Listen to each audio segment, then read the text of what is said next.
Engineer 775, it is springtime, which means getting garden plots ready to go. And my wife reminded me that she wanted to get some plants in the garden. So I'm a little bit late. So I'm switching over from using this tractor for pretty much only material removal and construction to garden plots. Now, my favorite garden plot maker is a scarifier. It is spelled S-C-A-R-F-I-E-R, scarifier. The spring-loaded tines, I've had this thing for many years, and you're able to flip the tines. The tines are buried right now, and so just, if you have an existing garden, it's really easy. And what this does, by using the scarifier, it saves your tiller. If you have a tiller, if you don't, you can take a scarifier and a set of disc harrows and chew this up and make it really nice too, ready for planting. You don't need a PTO driven tiller, but they are sure nice. And I'm gonna, after I bust up a few spots with the scarifier and the Yanmar, I'm going to put the tiller on here. We also have some old mulch piles I'm gonna kind of spread and sprinkle over the garden plot. And then we have some biochar that we're going to put in a certain area and do some planting comparisons. We might just use the biochar plant by plant, but I'm going to get this plot ready. My wife bought a little Earthwise tiller because she's wanted a little electric tiller for a while, so we'll see how that goes in terms of keeping the garden maintained and just helping with weed control. So anyway, tractor playlist, this is going on. This is one of the best tools. I know some people use a ripper tooth, and that's fine if you're starting with really nasty hard soil, but I find that the scarifier is a little faster overall. Make a couple more trips, you don't have to bury it the first trip. So usually 3 or 4 crisscrossings of your plot, and you are able to move a lot. You could move a lot of dirt. I use this to build my basement for my house. I use the scarifiers and then my toothed skid steer bucket right over there with the teeth to dig out a 7-foot deep basement. I only going 7. I mean it's a 9-foot ceiling, but I had to dig down in this area about 7 feet. So I was able to loosen the dirt with this, turn around and scoop it out with the tractor. And what it does, this really saves equipment, believe it or not. You're not beating up your tractor because a lot of the abuse is taken up by the springs. And so you can break up soil and then come around and, you know, a lot of tractor buckets don't have teeth. They just have a semi-sharp front edge, and you just really beat the joints, the pivots on a tractor if you're trying to dig.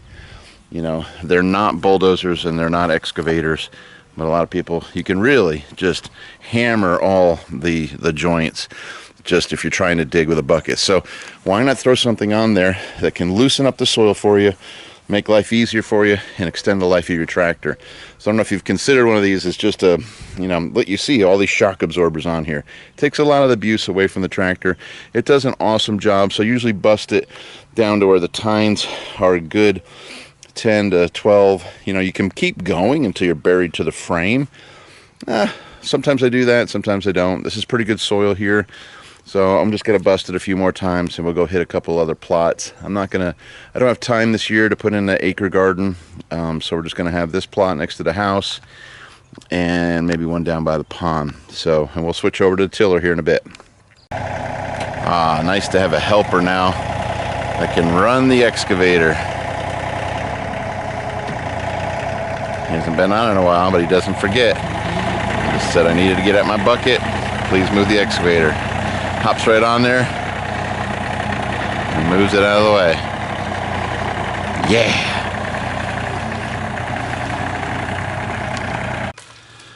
Here's another little garden spot we have on the farm, and I've got 2 more in the back.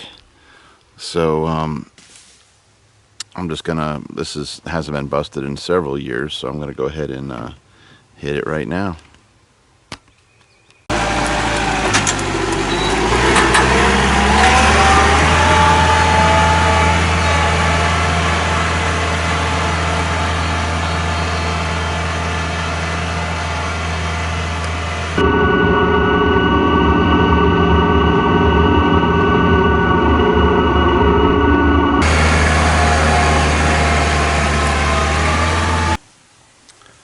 What's going on over here, Mama Goose?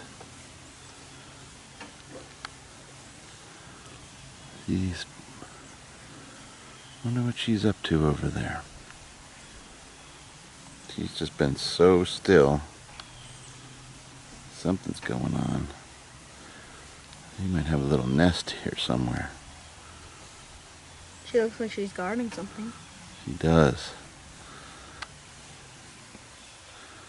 Well, we'll try not to disturb her.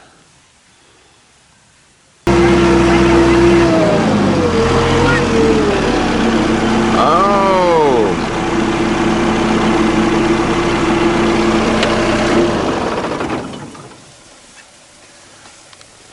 Got a couple of geese that have made my pond their home. That's cool. Very cool.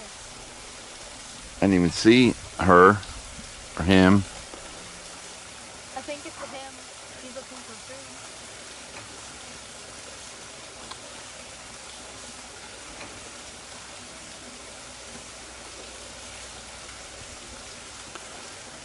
food. We interrupted their day.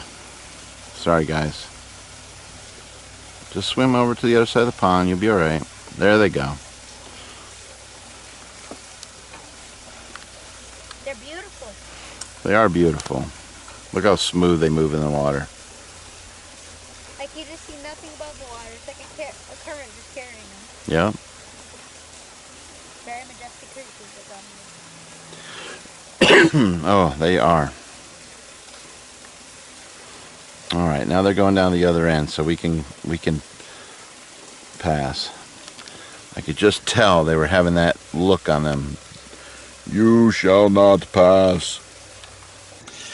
Okay, one of the coolest things I bought recently was this new grease gun from Milwaukee. Sometimes if you get in a place where you just have really dirty Zerk fittings and you can't get the end of the grease gun to lock on the Zerk fitting, and you need 3 hands, this thing really helps. So with this, you can hold on and just grease away.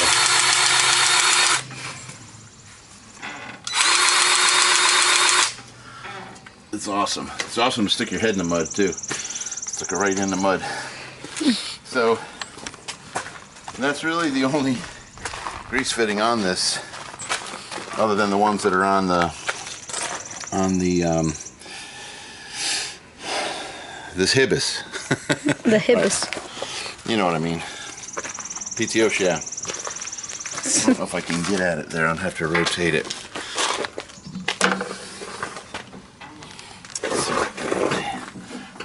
No, but on this I can disengage the PTO tractor. Put her in neutral. Again, you see me reaching in here only because the tractor is off. And now I can spin.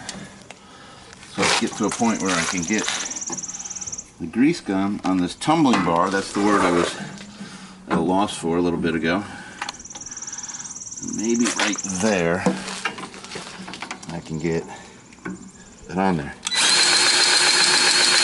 Look at that. So that just started a little bit of, yeah, that is awesome. You gotta love the automatic grease, the grease gun. It's just awesome. You just see grease fittings and you want to go nuts. You got grease fittings on everything. And no excuse when you got a automatic grease gun. Stick a little in there. The cool thing about this, you can put it on burst too. It's on. Like I can do a 3-burst shot here. Let's give it a 3-burst shot. Pretty cool. So it just makes it quicker. Well, just, you know how much grease each joint takes after a while, and you just want to hit it. You don't want to keep pumping grease in and wasting it. So put it on burst. Okay, so here's our tiller.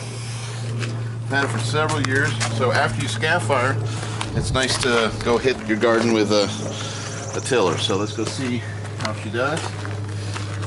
She's getting a little weathered. This is another reason to build the building. I'm starting to, stuff's been out in the weather and needs some TLC.